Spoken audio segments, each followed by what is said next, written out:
देवियों सज्जनों,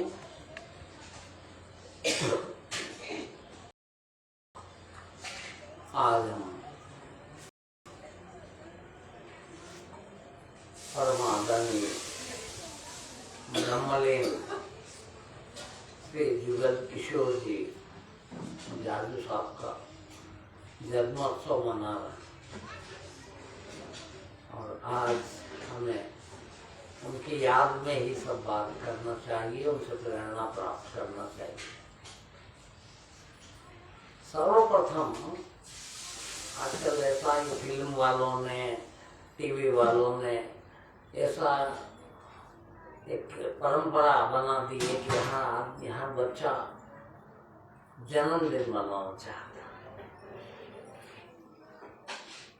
जन्मदिन मनाना अच्छी चीज है, किंतु आपके जन्मोत्सव से, आपके बारे में आपको याद करने से किसी का भला होता है, किसी को प्रेरणा मिलती हो, किसी का जीवन सुधरता हो।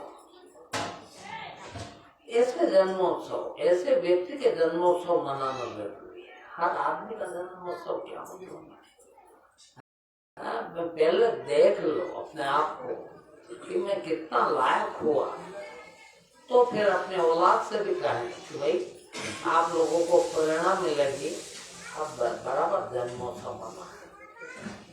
मैंने ये पहले साल से ही फैसला लिया। काबिल वो होके गए हैं, वास्तव में मनुष्य के लिए प्रेरणादायक है। देखिए, अभी आप लोग सभी सोचते हैं कि मैं भी उनकी पूजा कर रहा हूं। मेरा फर्ज है कि मैं आप लोगों को, जब तक आपने सबने गुरु माना है, गुरु बनाया है, तो मैं कुछ शिक्षा प्रदान करूँ। और मैं आज भी उनके माध्यम से आप लोगों से ऐसी ऐसी शिक्षाओं की बात ही करूंगा। मैं, ऐसा नहीं है कि शिष्य हैं तो गुरु से सदा छोटे या कम तक हैं, वो बहुत आगे बढ़ गए और ये इसका प्रमाण है मेरे पास। क्या कि कितने भी हम सत्य को, ज्ञान को उपलब्ध हो जाएं, किंतु आखिरी बंधन शरीर है। ज्ञान को उपलब्ध थे, किंतु आज उनका आखिरी बंधन भी गया हुआ है। अभी मेरे भी नहीं है वो, क्योंकि आखिरी बंधन में हूँ, शरीर में हूँ मैं इसलिए उनकी पूजा करता हूँ कि ब्रह्मलीन थे, वो ब्रह्म को प्राप्त थे, किंतु जीवित रहे जब तक वो भी उस बंधन में थे। मैं भी अभी उस बंधन में हूँ। जब ये बंधन भी हो जाता है, ये भी छूट जाता है, तो मोक्ष होता है।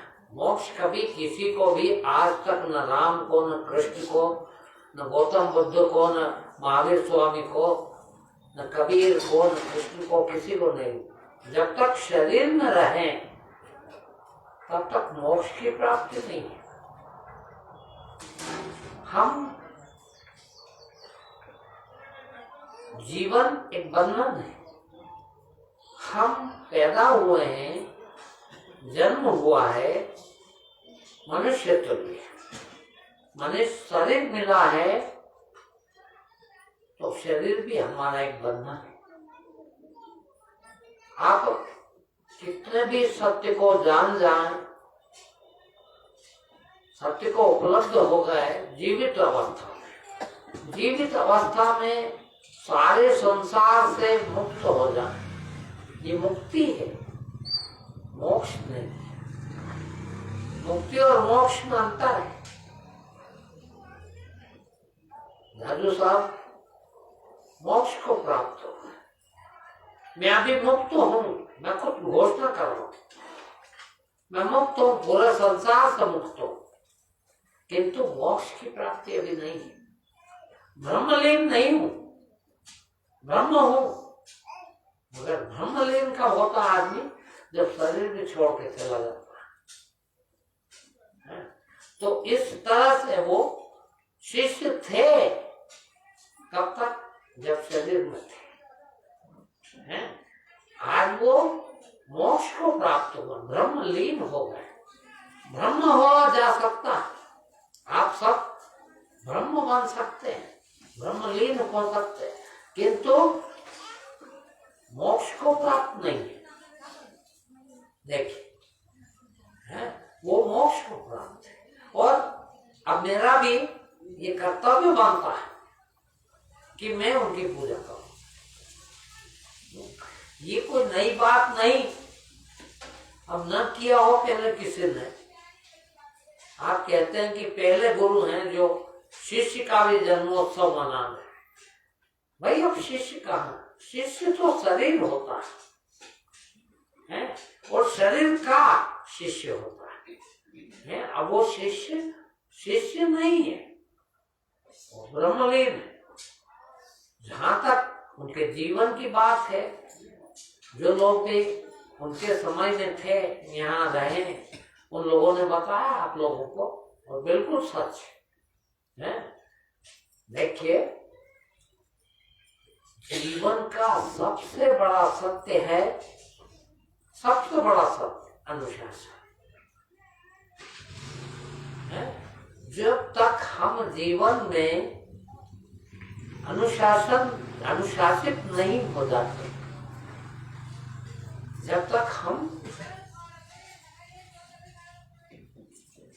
अनुशासन का पालन नहीं करते, आगे तो बहुत बड़ा रास्ता है, आगे तो बहुत बड़ा पद है, परम पद को प्राप्त होना है। और बिना अनुशासन के क्यों, कैसे होगा? तो ये कोई नई बात नहीं कि वो अनुशासित थे, अनुशासन प्रिय थे। उनके जीवन के बारे में मुझे ज्यादा कुछ तो नहीं, क्योंकि वो तो कभी बताते नहीं थे, हैं?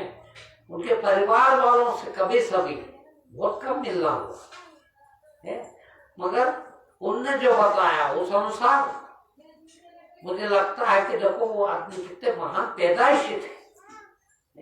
यहाँ तो हो ही गए थे, तो पैदाइशी भी थे। वो कहते थे कि मेरी धर्म पत्नी, मैं उनको माता जी कहता था, बोले मेरे को हरदम ताने मारती। अब वो कहा भी है, वो कहती हैं कि इतना तो मैंने तुमको मैं तो जीवन संगनी हूँ, मैंने पूरा जीवन आपका साथ दिया है, देखा है? मैं इतना कभी पंक्चुअल अनुशासित आपको नहीं देखा।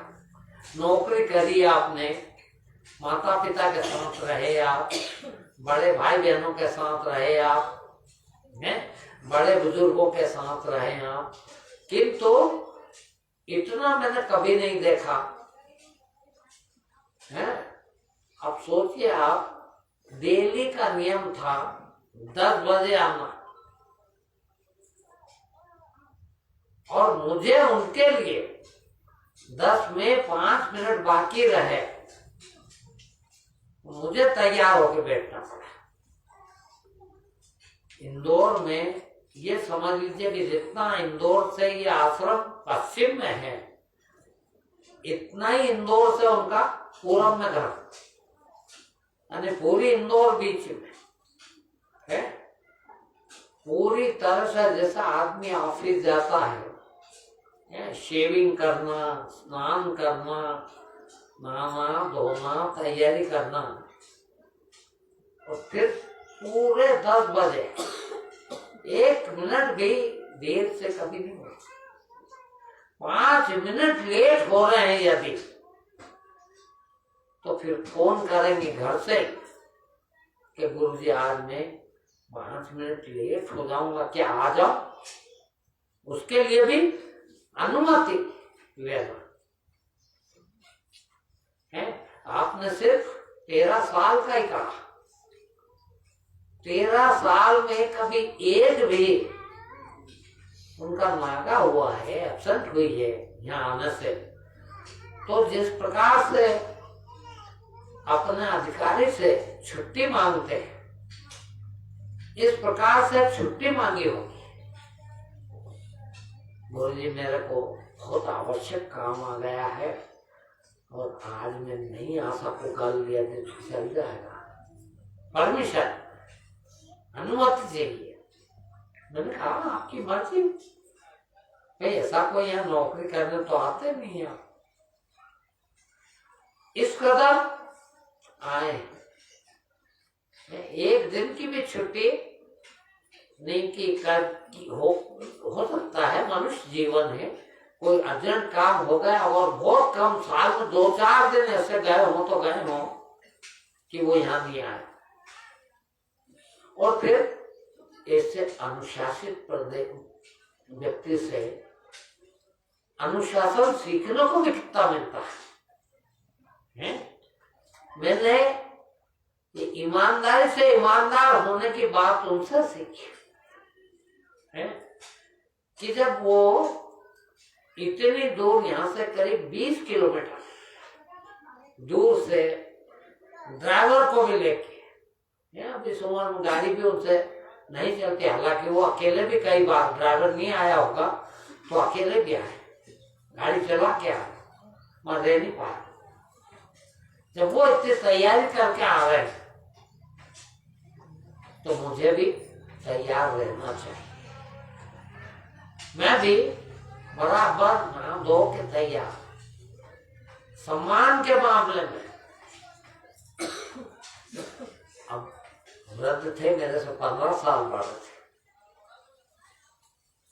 मैं उनसे कहता कि आपसे बैठा नहीं जाता हूं। पूरा 1 घंटे का प्रवचन, सोचिए आप 13 साल तक आप इसको किस काबिल भी समझते हो, तो एक गुरु अपने शिष्य के लिए 1 घंटा बहुत होता है। 1 घंटा बोलना मामूली बात नहीं है, और 1 घंटा सुनना उससे भी ज्यादा कठिन है। बोलना तो बोले जा, पर सुन रहे हैं आप, बहुत बड़ी चीज है। 1 घंटे तक डेली बराबर ध्यान लगा के सुनना, और वो भी इतने अनुशासन से। मैंने एक बार उनसे कहा, मैंने कहा अब आप नीचे, हम नीचे बैठते थे हाल में, अब एक जने के लिए क्या मैं उधर ऊपर बैठूं, तो नीचे ही बैठते थे। उन्होंने कहा गुरुजी मेरी कमर दुखती है आजकल, मैं नीचे नहीं बैठ पाऊंगा। तो मैंने कहा कुर्सी बैठी, क्या फर्क पड़। बोलो नहीं, ऐसा तो मैं मार के भी नहीं कर सकता, आप नीचे बैठे हो मैं ऊपर बैठू, ये हो नहीं सकता। बोल आप यहाँ सिंहासन जो बना हुआ है उस पर बैठ जाए तो मैं कुर्सी पर बैठ पाऊंगा।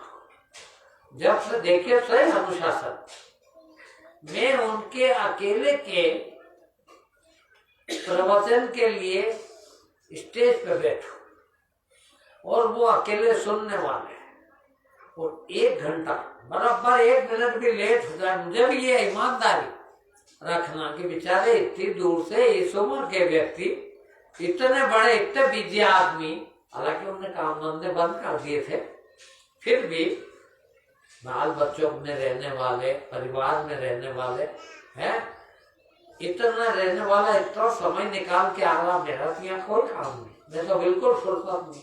मुझे भी बराबर 1-1 मिनट उनको देना चाहिए, और बराबर 10 बजे प्रवचन शुरू हो तो 11 बजे तक खींचे रहे। कभी भी उसमें 1 मिनट की कंजूसी नहीं कि 1 मिनट प्रवचन पहले खत्म कर दिया हो कि वो उठ के चले गया। और मैं तो बड़ा ताज्जुब करता हूँ कि आजकल तो ठीक है, सदा से ही आदमी को सबसे ज्यादा अहंकार यदि कोई चीज का होता है तो वो है पद, प्रतिष्ठा और पैसा है।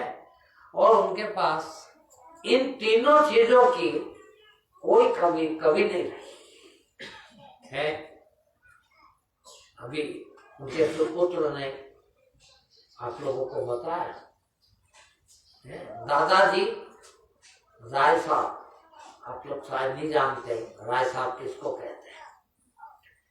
ये अंग्रेजों की तरफ से देने वाली एक उपाधि हुआ करती थी। नगर में जो सबसे बड़ा आदमी होता था अंग्रेजों की निगाह में, अंग्रेजी शासन द्वारा यह पदवी दी जाती थी। जो नगर में सबसे बड़ा आदमी, हर चीज में बड़ा, जो सबसे बड़ा आदमी हो उसको राय साहब की पदवी अंग्रेज सरकार दिया करती थी। और उनके दादाजी राय साहब रहे हैं, पिताजी उनके पिताजी राय साहब रहे। और बड़े भाई साहब सीताराम जी जाजू, नाम सुना होगा हमने सब है। 15 साल तक मंत्री रहे है, 15 साल मंत्री सरकार में रहे इनके सगे बड़े भाई। सोचिए आप, आज भी यदि बाबूलाल जी बाहेती का नाम लें तो पूरी इंदौर ऐसा कोई आदमी नहीं होगा जो इंदौर में इस नाम को नहीं जानता है। वो उनके ससुर है, आपके नाना जी। सोचिए आप, इतने बड़े घर के आदमी हैं, खुद इंजीनियर, उस समय के इंजीनियर, जब इंदौर शहर में, इंदौर मध्य प्रदेश का सबसे बड़ा शहर है, जब इंदौर में इंजीनियरिंग कॉलेज नहीं हुआ करता था, उस समय के इंजीनियर, उन्होंने रीवा से इंजीनियरिंग पास की थी, पिलानी है। बताइए आप, मध्य प्रदेश के सबसे बड़े शहर में इंजीनियरिंग कॉलेज होता ही नहीं था। उस समय के इंजीनियर, क्या इज्जत रहती होगी इंजीनियरों की है? आज तो खैर भगवान ने करा तो मेरे ख्याल से 100 आपके आसपास होंगे इंदौर में कॉलेज, इंजीनियरिंग कॉलेज है। उस समय के इंजीनियर जहाँ इंजीनियरिंग होता ही नहीं था है? इंजीनियर की डिग्री लेते से दुनिया में, इंदौर में या हिंदुस्तान में ही नहीं, दुनिया में लोग उठा ले जाते थे है? ऐसे टाइम के इंजीनियर है। वो आदमी 13 वर्ष तक पता नहीं क्या देखा उन्होंने है? और इतने मेरे यहाँ आए और आपके आश्रम में, उसके पहले उनका आध्यात्मिक जीवन 40 साल का था, ध्यान करते थे है? और अध्यात्म से जुड़े हुए कम से कम 40 साल था उनका। उस समय आए और पहले दिन से ही, एक दिन से ही 13 साल तक, सिर्फ आखिरी के 10-12 दिन बीमार रहे। वो ज्यादा बीमार भी नहीं रहे है? मुझे किसी ने बताया भी नहीं है। मेरी आदत है, आप लोग भी ना आए तो मैं पूछता नहीं कि बेचारे जाने का फंसे होंगे, कोई मेरे यहाँ नौकरी करना थोड़ी आते, तो मैं फोन करके पूछूं कि क्या हो गया क्या नहीं। मैंने फोन नहीं किया। 12-13 दिन तक वो नहीं आ पाए, बीमार इस कदर हुए कि उनका ऑपरेशन भी हुआ, भर्ती भी हुए, आए नहीं। आखिरी के एक दिन पहले हैं, उनके सुपुत्र का, बड़े भैया का फोन आया। उनने कहा गुरुजी,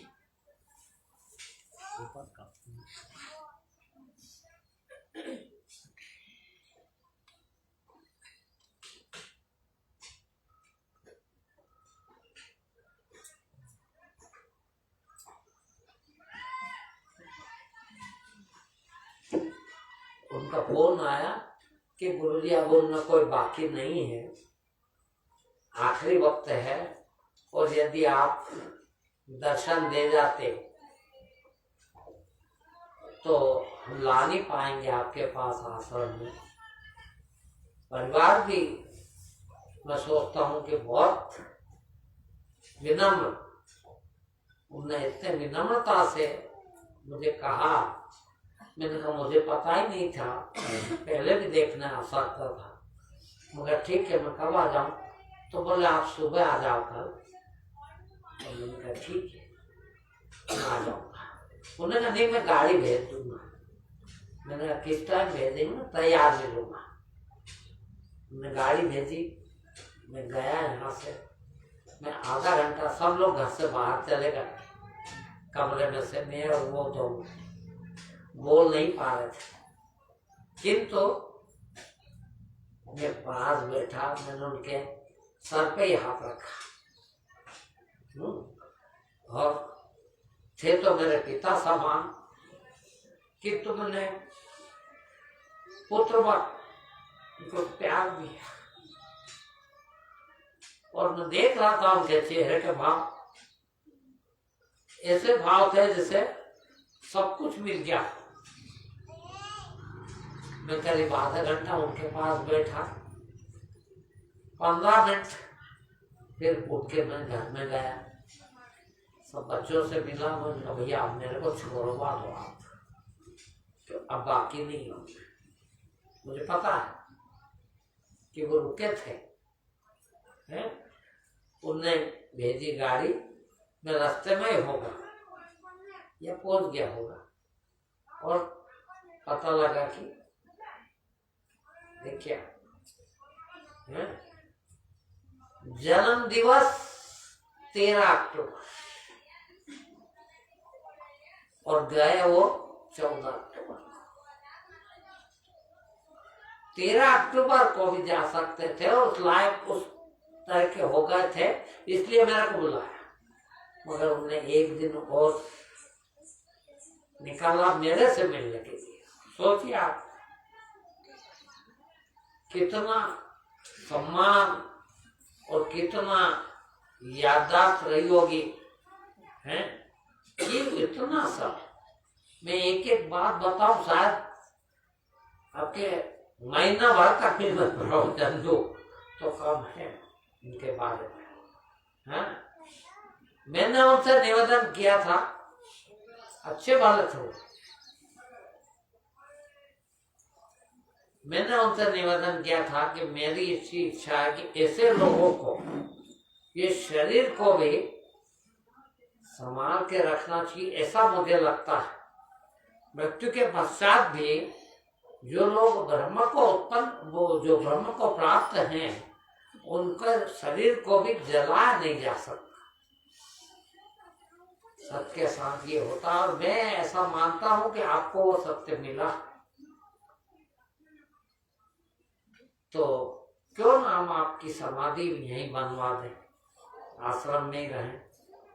उन्होंने कहा गुरु जी वो अभी तो मैं तो कुछ भी नहीं कह पाऊंगा, आप जो जैसी मर्जी हो वैसा, जैसा हुक्म देंगे वैसा भी हो सकता है, किंतु मेरे गुरु के सामने मेरी समाधि बने ये मैं नहीं चाहूंगा। हाँ, यदि मैं खुदा ने कहा था जबकि वो होगा नहीं, ये भी उन्होंने कहा है, मैं आपके पहले जाऊंगा, इसलिए मुझे पहले ही जाना होगा। और मैं चाहता हूं, उनके ये था, हालांकि कोई चिकित्सकीय कारणवश ये न हो पाया, मुझे पता नहीं, किंतु उनकी अंतिम इच्छा थी कि मैं अपना शरीर दान करके जाऊंगा, है कि मेरा अंग, हर अंग मनुष्य के काम आ जाए, कोई भी अंग मेरा है, मैं वो करना चाहता हूँ। ठीक है, यही हो सकता है।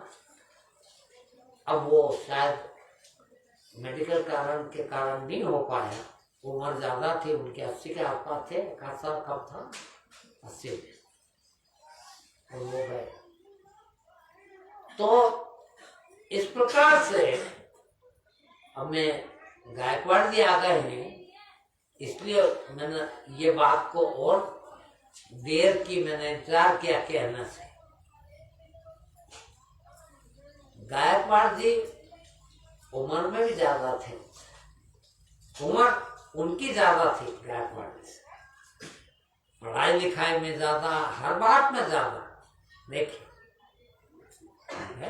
किंतु केवल ये कारण कि वो यहाँ गायकवाड़ जी के कारण आए थे। देखिए, तो आओ उम्र उनमें है, इतने साल आए वो यहाँ, मगर गायकवाड़ जी यदि यहाँ बैठे हैं तो पहले, मेरे पहले भी देखिए उनकी विनम्रता, मेरे पहले गायकवाड़ जी के पैर पड़ते, और ऐसा नहीं कि राम राम कर ले या ऐसे ही करके निकल जाए, ना, बराबर पूरे सम्मान के साथ पैर, और वो नहीं पढ़वाते, वो कहते हैं कि ना मेरे से ज्यादा बड़े हैं आप, मेरे पैर क्यों पड़ते? बोले नहीं, आपने मेरे को गुरु जी से मिलवाया, आप पहले गुरु मेरे, वो पूरे भले रोज मिले तो रोज पैर पड़े उनके। इतना सम्मान, इतना आदर करने वाला व्यक्ति ज्ञान को उपलब्ध ना हो, ऐसा हो नहीं सकता। देखिए, मैंने कई बार उनसे कहा कि देखो साहब, आप ज्ञान को उपलब्ध हो गए हैं, मैं डिक्लेयर करना चाहता हूं, और आपको हर काम वैसा व्यवहार आपको करना चाहिए। आप नाम भी दे सकते हैं, मैं ये भी आपको सिखा दूंगा, नाम देना भी आप वो भी कर सकते हैं, आचार्य हो सकते हैं, ये सब के काबिल हैं आप। बोले नहीं गुरु जी, मैं तो माइक पे बोलूंगा भी नहीं, मेरा गुरु जिंदा है, जब तक वो उपदेश दे रहे हैं मेरा क्या महत्व है, मैं महत्वपूर्ण हूं ही नहीं है, जब तक गुरु जिंदा वो उनका काम। हाँ, आप खुदा न खास्ता आप कुछ ना बोल पाएंगे और आपने आशीर्वाद दिया मेरे को, तो जो आप कहेंगे वो करूंगा, किंतु आप है जब तक मैं ये नहीं करूंगा, और नहीं किया। मैंने उनसे कहा, उन्होंने कहा मैं कहाँ ऐसा हूं, मैं कहाँ ब्रह्म को प्राप्त हो गया हूँ, मैं कहाँ सत्य को उपलब्ध हूँ, मैं बिल्कुल नहीं हूँ। मैंने कहा बिल्कुल है आप। कई बार ये बात हुई, बोल कैसे है बताओ मेरे को। मैंने कहा मैं बताता हूँ आपको, आप मुझे ये बताइए कि आप झूठ बोल सकते हो क्या? क्या बोले नहीं गुरु जी, इतना तो आपने कर दिया कि मैं कभी झूठ नहीं बोलूंगा, और आपके सामने तो बोल ही नहीं सकता। मैंने कहा ठीक, मैं अभी प्रमाणित करता हूँ कि आप सत्य को उपलब्ध हो के। बोले मैं नहीं मानता। मैंने कहा कैसे नहीं मानूंगी, अभी बताऊंगा। मैंने कहा मैं एक ही बात पे आपको सबको पता, एक ही बात पर को जोड़ देता हूँ, और वो ये कि जिस आदमी की किसी भी प्रकार की कोई इच्छा है, यानी वो सत्य को उपलब्ध नहीं। देखिए है, अब आप मुझे बताइए कि क्या आपको किसी भी प्रकार की कोई इच्छा है? झूठ बोलोगे नहीं आप, ये मुझे पता है। बोला हाँ गुरु जी, झूठ तो नहीं बोल सकते। मैंने कहा अब आप मुझे बता दीजिए, कई बार हुई ये बात। मैंने कहा अब आप मुझे बताइए कि कोई इच्छा है क्या? बोला नहीं, इच्छा तो आपकी कृपा से बिल्कुल नहीं रही, न सम्मान की, न अपमान की, न पैसे की, न कौड़ी की, न किसी भी चीज की, कोई मरने की, न जीने की, न मोक्ष की, न मुक्ति की कोई संभावना नहीं, किसी प्रकार की इच्छा नहीं मेरे को। मैंने कहा फिर आपने मेरे पास आके क्या सीखा?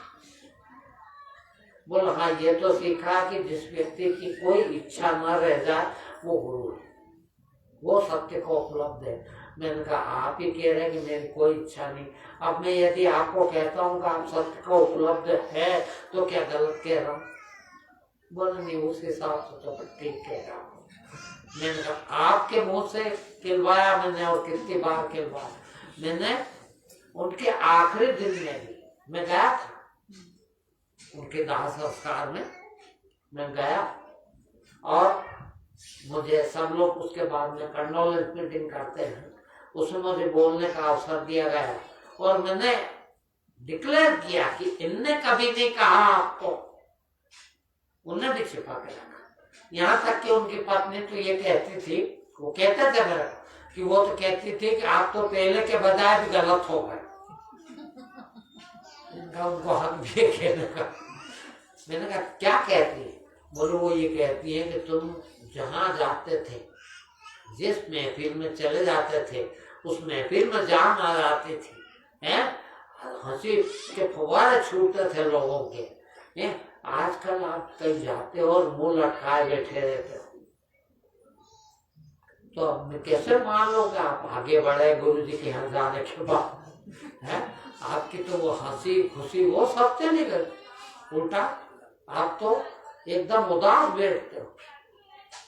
तो मैंने कहा ये अलग बात है। देखिए हंसी था के ये संसार के काम होते हैं, ये संसार काम है और ये संसार में सबसे अच्छी चीज, संसार के लिए हंसी खुशी से रहना ये सबसे अच्छी चीज है। और आप उस समय तक संसार खूब अच्छे थे, इसलिए जिस महफिल में जाते थे उस महफिल में रौनक आ जाया करते थे। वो भी ठीक कहते, उन्होंने देखा हो है। आज आप मुंह लटकाए बैठते हैं, ये भी सही है। क्यों कि सत्य को उपलब्ध व्यक्ति संसार में नहीं रह सकता। देखिए जहां संसार होता है वहां वो एक मिनट नहीं ठहर सकता। मुझे कोई कहे, सोचिए आप मुझे यहाँ 20-21 साल हो गए आश्रम में है? और मैं घर से चुपके से आया, पता था उनको कि ये आज जाएंगे। उन्होंने पूछा कब जाओगे? तो मैंने कहा 10 बजे आते हैं, दादी उनकी गाड़ी में जाऊंगा। तो मैंने कहा ये जाऊंगा जब सबके सब नाटक करेंगे, रोएंगे धोएंगे, घर जा रहे हैं, घर छोड़ के जा रहे हैं, बाप जा रहा है, तो रोएंगे धोएंगे। तो मैंने उनको कहा भी नहीं, घर वालों को भी नहीं कहा, दादू जी को भी नहीं कहा। और दिनेश ठाकुर आपके बीच बैठे, इनका रिक्शा बुलवाया, लोडिंग रिक्शा, उसमें सामान भी लदवा लिया इनसे। और उनको मालूम आप तो जा रहे हैं, सामान तो भेजेंगे, इसी से भेजेंगे। सामान लदवा लिया और धीरे से मैं बाहर निकला, बैठ गया इनकी गाड़ी में, लोडिंग रिक्शा। कि ये नाटक घर का ना हो, सब रोएंगे आएंगे, क्या मतलब है? तो 8 बजे निकल आए इनके साथ। उनको फोन करा कि मैं आ गया हूँ आश्रम, आपके पास। इस तरह से तो वास्तव में जो आदमी ज्ञान को उपलब्ध हो गया वो अब हंसी ठट्टे में नहीं रह सकता, बड़ा सीरियस। देखा आपने भगवानों की फोटो देखी आप है? किसी भगवान को हंसते हुए देखा? आप भी फोटो खिंचवाते हैं? हंसी खुशी की फोटो खिंचवाते नहीं, भी हंसी आ रहा है तो दांत तो निकाल ही देंगे, फोटो खींचते थे नहीं। और भगवान की फोटो सीरियस है, एकदम सीरियस दिखेंगे आपको। क्यों कि ये चीज अब क्या हंसी, खुशी तो बहुत है, आनंद तो बहुत है। खुशी और आनंद में बहुत फर्क है ना। आप संसार में रहते हैं तो खुश रहते हैं, खुशियां संसार की है, खुशियां सांसारिक चीज है, किंतु आनंद आध्यात्मिक है। जब आध्यात्म में पहुंच जाता आदमी तो वो संसार से बाहर हो जाता है। जिसके 24 घंटे आनंद में रहता हो वो हंसी क्या करेगा? चेहरे की हंसी, दांत की हंसी नहीं, वो तो अंदर से खुश है। और इसके आगे बताऊंगा,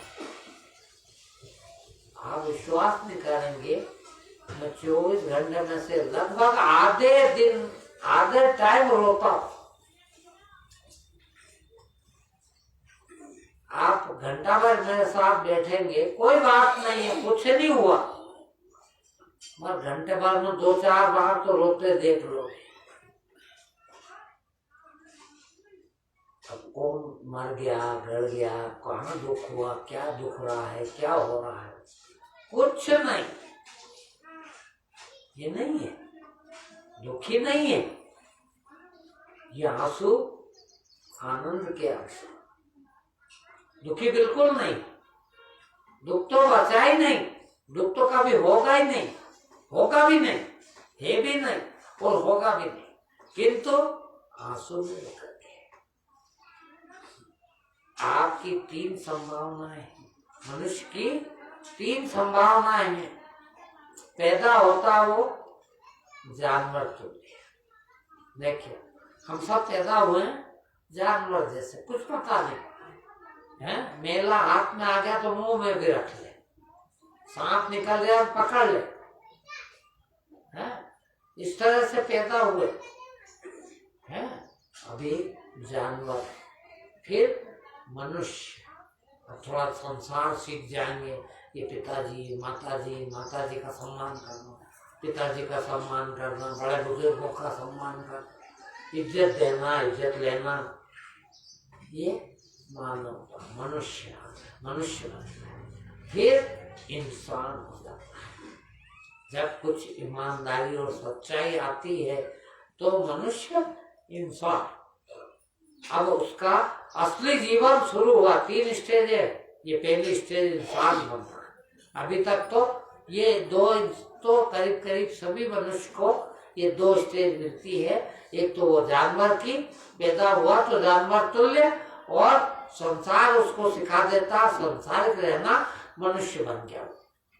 किंतु इंसान बनना उसकी पहली आध्यात्मिक कमाई, पहला पद। इंसानियत आ जाए, इंसानियत में जीता हो, वो इंसान है। ये आप सब जानते हैं इंसानियत किसको कहते हैं। इसके बाद में एक पद और मिलता है, वो है देवतुल्य। इंसान यदि और आगे बढ़ जाए, देखना इंसान है, अभी लेता भी है और देता भी है, किंतु हक का लेता है, हक का देता है, हक का खाएगा, हक हलाली का खाने वाला इंसान है। इंसान हो गया। अब इसके आगे बढ़ा तो परमार्थी जीवन है, दिखाएगा, सिर्फ देता, लेता नहीं है। अब कुछ मानता नहीं है तो देवता हो गया। ये सब स्टेज हमारी है। जानवर तुल्य पैदा हुए, मनुष्य हुए, मनुष्य के बाद इंसान बन गए। हक है हमारा, हम इंसान बन सकते हैं। इंसान के बाद अच्छे कर्म करे, हराम का नहीं खाया, झूठ और ईमान से रहे, इंसान बन गए। मगर अभी लेन देन चालू है, लेते भी हैं, देते भी हैं, किंतु लेते कुछ नहीं, सिर्फ देते हैं। देवता किसको कहते हैं मानो? हम तो ये विजासन मैया, ये फलानी माता जी, कालिका मैया, ये भैरू महाराज, ये गणेश जी, ये फला देवता नहीं। फिर देवता कहते हैं जो देता है वो देवता है। तो जब देना शुरू कर दे, अपने बारे में कभी नहीं सोचे कि मुझे क्या मिलेगा, फिर पूरा जीवन लगातार यही रहे कि मैं देने के लिए आया, लेने के लिए नहीं। सब कुछ बांट दो, सब कुछ दे दो, तो देवता बन गया। देखिए, अब देवता बन गया। अभी भी सत्य को उपलब्ध नहीं है। देवता भी सत्य को उपलब्ध होने के लिए तरसता है। भगवान भी पैदा होने से भगवान नहीं होते। देखिए, मैं हर प्रवचन में कहता हूँ, कृष्ण भी हुए जब कंस भी हुए, और दोनों की एक ही राशि, कंस की भी वही राशि और कृष्ण की भी वही राशि। राम पैदा हुआ जब रावण भी पैदा हुआ उसी काल में है, और दोनों की एक ही राशि, किंतु रावण को हर साल जलाते हो। रावण का नाश हुआ है, कंस का नाश हुआ है, कृष्ण अमर हुए हैं, राम अमर हुए हैं। आज भी राम के मंदिर बनते हैं, कृष्ण के मंदिर बनते हैं, रावण के या कंस या रावण के मंदिर नहीं बनते, कृष्ण और राम के मंदिर बनते हैं। क्यों? देखिए आप, हैं बहुत भक्ति करी रावण ने, राम ने नहीं करी, कोई भक्ति नहीं करी, फिर भी ये राम कहलाए और वो रावण कहलाए। ये कथा कोई ने नहीं सुनाई होगी, आपने जिंदगी भर कथा सुनी पर ये नहीं सुनी होगी कि वो रावण क्यों था और ये राम क्यों थे। रावण लेने के लिए पैदा हुआ, देखना, छीनने के लिए पैदा हुआ, भक्ति भी करी, खूब भक्ति करी।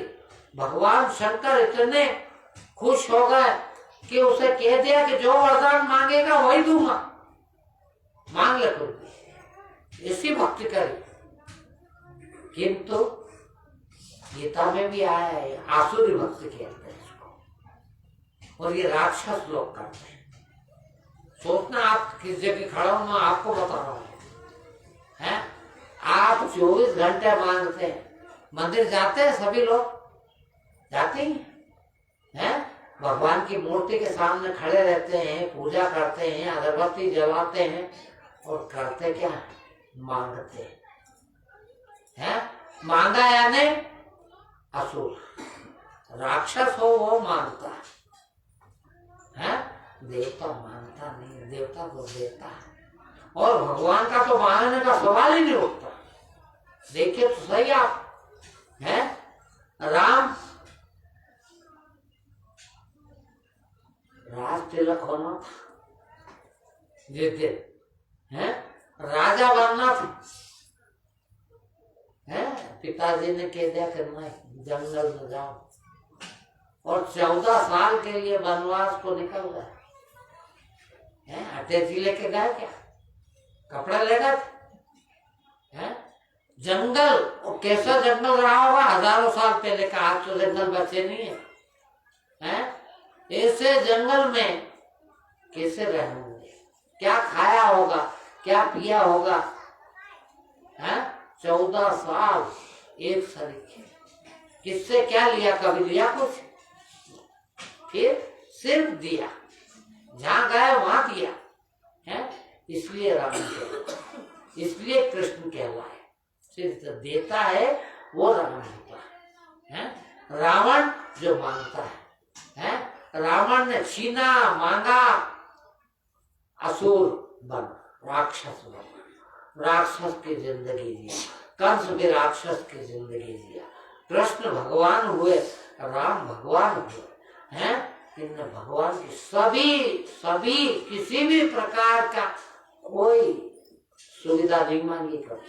देखिए है वो राम बनते हैं। राजा हरिश्चंद्र राजा ही था ना, है? सब कुछ त्याग दिया, सब कुछ त्याग दिया, सब कुछ यानी सब कुछ, है? और चांडाल मेहता के नौकर हुए, महारानी पत्नी को बेचा, पुत्र को बेचा, बिक गए सत्य के नाम पर, है? मांगा कुछ, सोचो, मुझे दुनिया का कोई भी धार्मिक आदमी किसी भी धर्म का हो, मुझे ये बता दे कि जो आज तक भगवान हुए हैं उसने कभी कुछ मांगा? जो मांगे वो तो राक्षस होते हैं, और हम 24 घंटे मांग रहे हैं, आदमी से भी मांग रहे, बड़े से भी मांग रहे, पिता से भी मांग रहे, भगवान से भी मांग रहे हैं। क्या है हम? असुर, राक्षस। फिर जो मांगे नहीं। कबीर ने कहा मर जाओ मांगो नहीं। देखिए मर जाऊंगा किंतु किसी से नहीं मांगूंगा। अपने तन के काज अपने लिए कभी नहीं मांगूंगा। मर जाऊं मांगू नहीं अपने तन के काज और परमार्थ के कारण मोह न अभिलाष। झोली फैला लूंगा दूसरों के लिए। इनका भला हो, दुनिया का भला हो, इसके लिए रोज मांगूंगा, प्रतिफल मांगूंगा, 24 घंटे मांगूंगा। वो भगवान होते हैं मेरे भाइयों बहनों, है उनके मंदिर बनते हैं, उनकी पूजा होती है। और आप सब के सब दुनिया का हर इंसान, हर मनुष्य भगवान बनने के योग्य है। सोचिए हर मनुष्य भगवान बन सकता, मगर ये पहली सीढ़ी है भगवान बनने की कि आज से मांगूंगा नहीं। बस मांगना बंद हुआ कि भगवान होना शुरू हुआ है। मैं यही इंदौर का पैदाइश हूं, यही बड़ा हुआ, यही बूढ़ा हुआ है। आप सब लगभग 20-25 साल से पहचानते हैं। कोई खड़ा होकर कहते हैं, आज भी कोई यहाँ रहने भी आता है, उससे सबसे पहले निवेदन एक ही बात करता हूँ कि मेरे को थोड़ा ध्यान न रहे। मनुष्य भूल भी जाता है। कभी कुछ किसी से मांग लो मेरे कारण, मेरे लिए, उस दिन टोक देगा कि आपने तो मांगा। उस दिन मैं कहूंगा कि मैं भगवान कहलाने के लायक नहीं हूँ, मैं भक्त नहीं हूँ, मैं गुरु कहलाने के भी लायक नहीं हूँ। मगर ये जरूर मुझे बता देना, जो मांगे वो भिखारी, जो मांगे वो असुर, जो न मांगे वो है। और मैं ये दावे के साथ कहता हूँ, उनके बच्चे बैठे हैं, मुझे कह सकते हैं। मैंने उनकी माता जी को भी पूछा, मैंने कहा आप बताइए कि आखिरी टाइम पे भी कोई ऐसा तो नहीं कि वो सदाई बिना बोले गए हो, बात करते थे, आपके साथ रहते थे।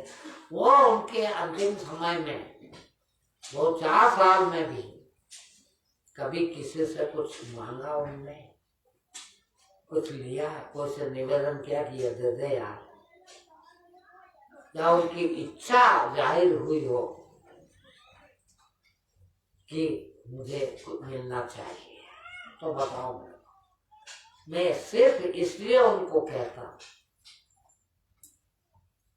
कि वो ब्रह्मलीन है, वो ब्रह्म में मिलकर गए, वो ब्रह्म स्वरूप है। और मैंने उसी दिन, जिस दिन उनके दाह संस्कार हुआ, उस दिन सभी उनके रिश्तेदार, मिलने वाले हजारों लोग थे, उनके बीच कहा कि आप सबके सब हैं,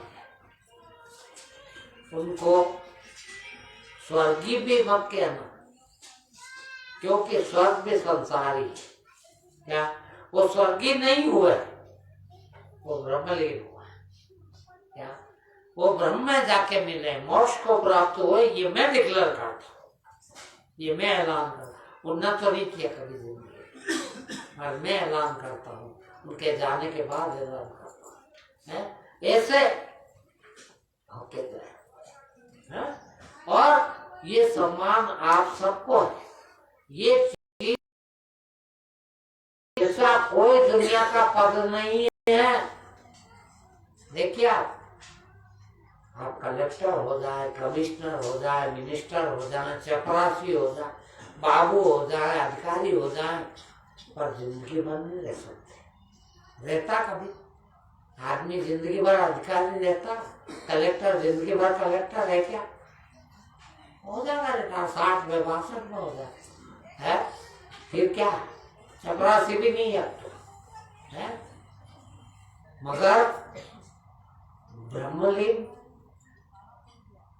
जो ब्रह्म को प्राप्त हो गया, अब वो सदा ब्रह्म को प्राप्त ही रहेगा। फिर से जन्म भी नहीं होगा, मनुष्य भी नहीं बनेगा, जानवर भी नहीं बनेगा, योनि में भी नहीं आएगा। ब्रह्म तो प्राप्त हो गया। और ऐसे ब्रह्मत्व को प्राप्त होने के लिए सभी लायक है, सभी काबिल है, सभी इस योग्य है और सभी बन सकते हैं। और बहुत सरल, सबसे सरल मार्ग। हमको नहीं मालूम कि सच क्या है और झूठ क्या है। देखना, सबको, चाहे वो बिल्कुल पढ़ा लिखा नहीं, कुछ भी नहीं, मगर ये बात तो उसको मालूम है कि कौन सी बात सच है और कौन सी झूठ है। झूठ बोलता जान करके, सच बोलता स्वाभाविक। स्वाभाविक जिंदगी में आ जाए है, एक भी झूठ ना। जो भी आज के बाद खाऊंगा, पीऊंगा, प्राप्त करूंगा, मेरे हक का होगा तो प्राप्त करूंगा। नहीं, एक गिलास पानी भी हक हवाले का ही पीऊंगा। एक गिलास पानी भी कभी मैं नहीं पिया इन 25 साल में। भोजन नहीं करता किसी के घर, और किसी के घर भी भोजन कर लेता हूँ। देख क्या है, एक गिलास पानी भी नहीं पिया होगा। स्टेशन पे पानी नहीं पीता कभी। जिसको दिया है उससे ही लूंगा बस। है मेरा हक है।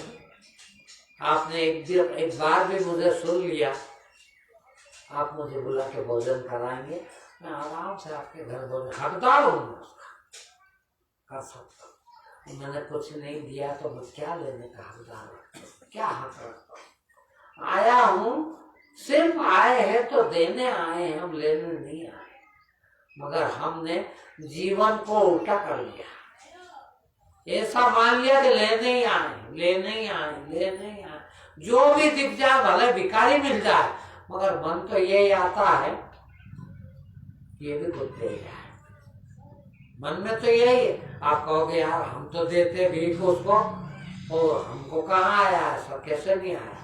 आपके मन में उसको 5 रुपए भिखारी को देते हो तो मन में ये रहता है कि अच्छे दुआ देके जाएगा, अच्छा आशीर्वाद दे देगा।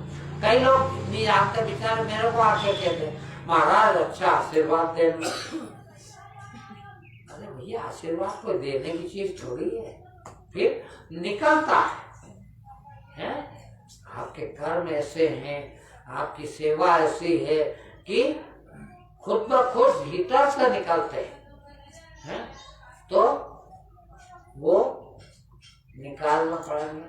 अब मैं ज्यादा समय आप लोगों का न लूं, फिर भी मैं 2 मिनट आप लोगों को वो निवेदन करूंगा कि अब उनके मित्र, उनके गुरु श्री गायकवाड़ जी भी यहाँ है, तो उनसे भी निवेदन करूंगा आपको सबको बोलने के लिए आमंत्रित इनने किया है। गायकवाड़ जी को मैं आमंत्रित करता हूँ कि वो 2 मिनट आप लोगों को उनके बारे में कुछ बताएं।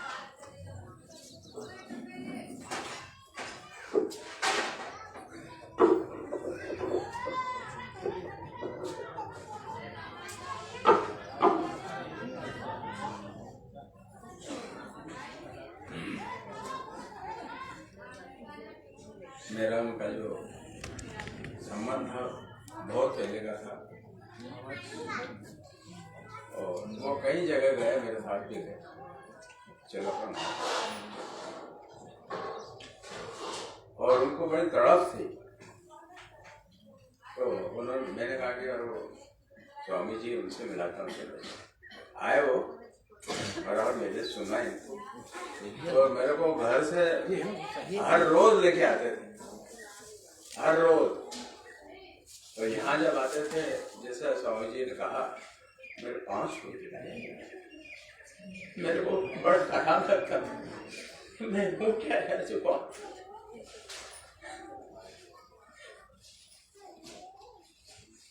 जो आपने कहा बिल्कुल सत्य को उपलब्ध थे। इसके पहले भी लोगों ने मेरे को बहुत बोला उनके बारे में। उनके जो यहाँ काम करने वाले थे, वो लोग गालियों से बात करते थे।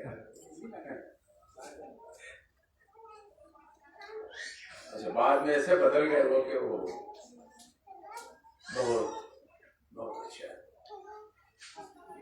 जैसे साहब ने कहा वैसा सब उनमें था। मैंने कहा कि वहां चलना, साहब ने कहा बाद में कि हमको आश्रम बनाना है।